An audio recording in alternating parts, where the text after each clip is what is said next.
गुरु भगवान के शुक्राने हैं, गुरु भगवान को नमन है। राधे राधे भगवान जी। एक प्रश्न है कि हमें लोगों की बातें बहुत चुभ जाती हैं, हमें अपमान बहुत फील हो जाता है, तो क्या करें? ये आप लोगों का प्रश्न है या नहीं? इस पे हम एक दृष्टांत सुनते हैं कि एक बार गौतम बुद्ध जो थे वो सत्संग कर रहे थे।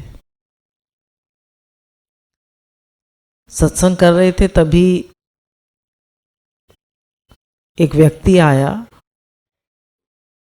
और खूब जोर जोर से चिल्लाने लगा, खूब जोर जोर से, खूब फिर गालियां देने लगा उनको। और उसको इतना गुस्सा आ रहा था कि उसने उनके ऊपर थूक भी दिया।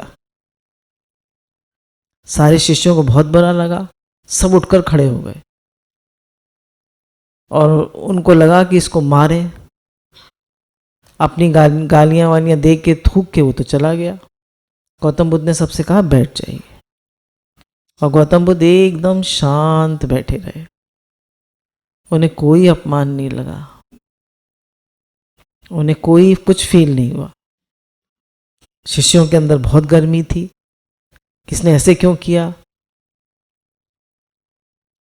तो गौतम बुद्ध ने कहा कि मैं अगर पेड़ के नीचे बैठा हूं, अगर कोई चिड़िया बीट कर देती तो मैं क्या करता? पहुंचकर फेंक देता। ऐसे ही उसने थूक दिया, मैंने पहुंचकर फेंक दिया, मुझे कोई फर्क नहीं पड़ा।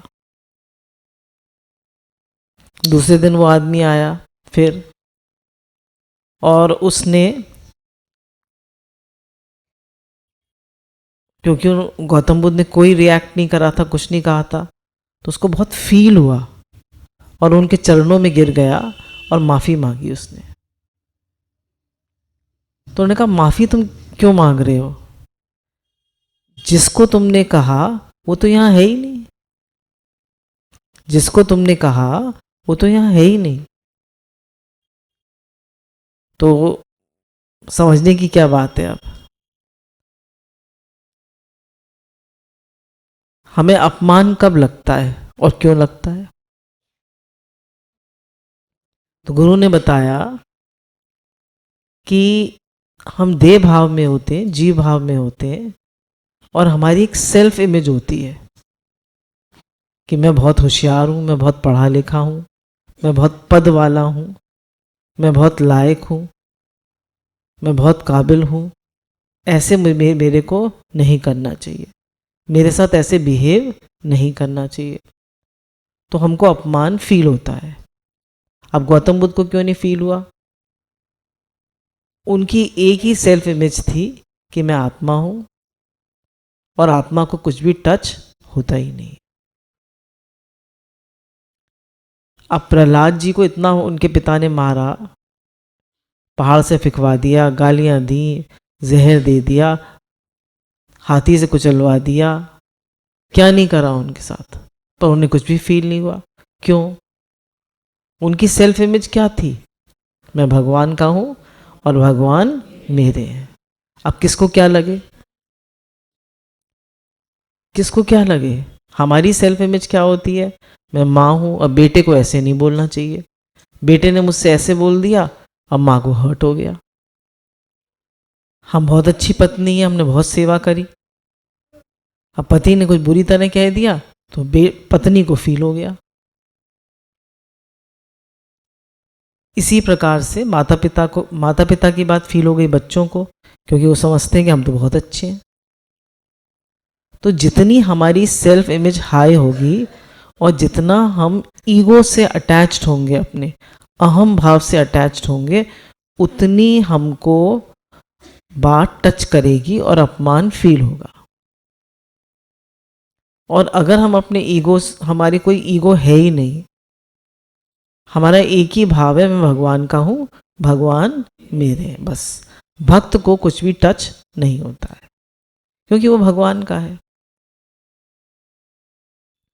अब हम हर समय एप्रिसिएशन और मान चाहते हैं, और दूसरों की आंखों में मान देखते हैं कि भाई ये मेरे को अप्रूव कर रहे हैं या नहीं कर रहे। अब कोई हमें पसंद नहीं करता, मानिए कोई हमें पसंद नहीं करता, और वो बार बार हमें उसकी एक्शन से अपमान फील होता है। क्या करें? ध्यान हटा लें, अपना ध्यान भगवान में लगाएं, उसकी तरफ न देखें। पर हमारा क्या है, हमको बार बार हम अपने को ही हर्ट करते रहते। तो दूसरा हमारा अपमान नहीं कर रहा, हम स्वयं अपना अपमान कर रहे हैं। क्यों? हम बार बार देह भाव में आकर भगवान को भूलकर उस बात को फील कर रहे हैं। तो इसलिए गुरु भगवान ने हमको बताया कि अपमान हम अपना स्वयं करते हैं। अब मीरा के ऊपर राणा ने तलवार चलाई, पर मीरा को तलवार लगी नहीं, क्योंकि मीरा थी नहीं। मीरा थी नहीं मतलब वो इतना भगवान में थी, इतना भगवान में से मिलकर एक हो गई थी कि उसकी कोई सेल्फ इमेज थी नहीं। तो जितना जितना हम देह भाव से मिले होंगे, जितना जितना हम मन से मिले होंगे, जितना जितना हम अपनी ईगो से मिले होंगे, उतना उतना हमको शब्द लगेंगे, अपमान फील होगा। अब चैतन्य महाप्रभु ने कहा कि अगर तुम भक्त बनना चाहते हो तो क्या करना पड़ेगा? तृणादपि सुनिचेन तरुरपि सहिष्णुना अमान मान देही कीर्तनिया सदा सदा कीर्तनिया सदा हरि, मतलब भगवान का हर समय भजन करो। तो अपने को तिनके से भी छोटा मानो, तिनके से भी छोटा, और वृक्ष से भी ज्यादा सहन करो। दूसरों को मान दो, खुद मान की इच्छा मत करो, और भगवान का हर समय भजन करो। अगर हम इस श्लोक को अपने जीवन में लगा लें तो क्या हमें कभी अपमान फील होगा? तो अगर हम भक्ति करना चाहते हैं तो इस श्लोक को अपने जीवन में लगाएं कि हम तिनके, और भगवान के आगे तो हम तिनके से भी छोटे हैं। हमारा अपना क्या क्या वो है, क्या वजूद है, जो कुछ है परमात्मा का है।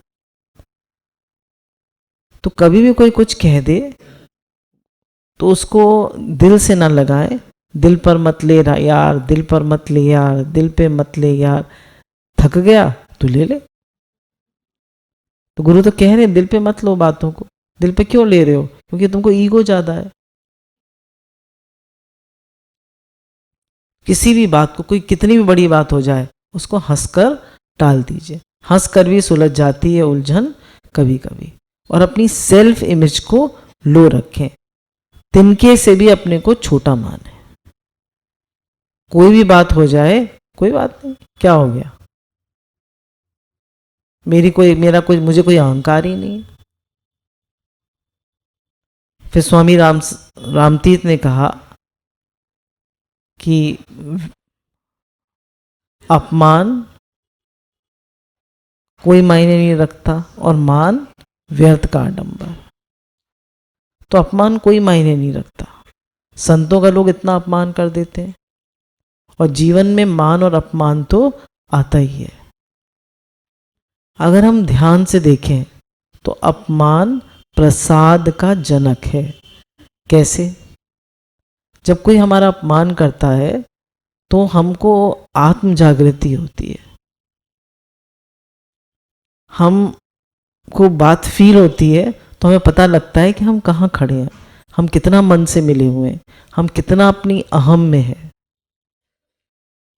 कितना हम भगवान को भूले हुए हैं।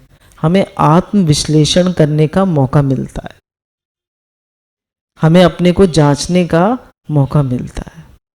हम किस भूमि पे खड़े हुए हैं, हम कहाँ बैठे हुए हैं। एक बार अखंडानंद जी जो है रेल में जा रहे थे, तो एक आदमी लेटा हुआ था, तो पास सीट पर थोड़ी जगह थी, वो बैठ गए वहां पर। तो जब वो बैठ गए तो उस आदमी ने बार बार उनको लात मारे और गालियां दी। अब वो थके हुए थे, बैठे तो रहे, पर उनको बहुत फील हुआ कि क्यों गालियां दे रहा है, क्यों लाते मार रहा है। तो उन्होंने गुरु जी से कहा कि ऐसे ऐसे हुआ था और मुझे बहुत अपमान फील हुआ। तो उन्होंने कहा जब तुम कूड़े की डस्टबिन में बैठोगे, कूड़े के टोकरे पे बैठोगे, तो कूड़ा तो लोग डालेंगे ही ना। मतलब तुम देह भाव में बैठे थे तो तुम्हें अपमान फील हुआ। तो हम किस भूमि पे खड़े हैं ये देखें। कोई कुछ कह दे, गुरु कहते हैं फॉरगिव एंड फॉरगेट, भूल जाओ, माफ कर दो, आगे चलो। किसी भी बात को मन में संग्रह मत करो। भगवान का भजन करो, भगवान को याद करो, भगवान का शुक्राना मानो। और किसी ने हमारा अपमान कर दिया तो उसने हमें जगा दिया। भगवान ही आए इस रूप में हमें जगाने के लिए, हमारा आत्मविश्लेषण कराने के लिए, हमें जागृति लाने के लिए। देखिए संत लोग कैसे होते हैं। एक बार एक संत जी जो है जा रहे थे, गंगा जी में सैर कर रहे थे। तो जब वो सैर कर रहे थे तो काफ़ी अच्छे थे, मोटे ताजी थे, हिष्ट पुष्ट थे। तो कुछ बालक जो थे गंगा में वो भी अपना सैर कर रहे थे नाव में। तो उन्होंने देखा कि संत हैं, मोटे ताजे हैं, तो चिल्लाने लगे और उनकी मजाक बनाने लगे। दूसरों का खाते पीते हैं, इतने मोटे हो गए हैं, देखो तो जरा, और खूब उनकी मजाक बनाए और हंसे और उनको गालियां दें। भक्त थे वो भगवान के, भगवान से सहन नहीं हुआ। तो भगवान ने कहा कि मैं इनकी नाव डुबो दूं, इनकी नाव पलट दूं। तो बोले नहीं भगवान, इनकी नाव मत पलटिए, इनकी बुद्धि पलट दीजिए। तो गुरु भगवान हमको यही पक्का कराते हैं, कोई बुरी तरह कर रहा है, कोई अपमान कर रहा है, तो उसके लिए प्रार्थना करें कि हे भगवान इसे सद्बुद्धि मिले। हे भगवान मुझे ये बात फील ना हो, मुझे क्यों टच हो रही है, क्यों मैं इतना मन से मिला हुआ हूँ, क्यों मैं इतना ईगो से मिला हुआ हूँ, क्यों मैं इस बात से ऊपर नहीं उठ सकता। तो हमेशा जाने कि अपमान हमें जगाने के लिए आता है, अपमान दुखी करने के लिए और शोभ करने के लिए नहीं है, अपमान जगाने के लिए। गुरु भगवान के अनंत अनंत शुक्राने। राधे राधे भगवान जी।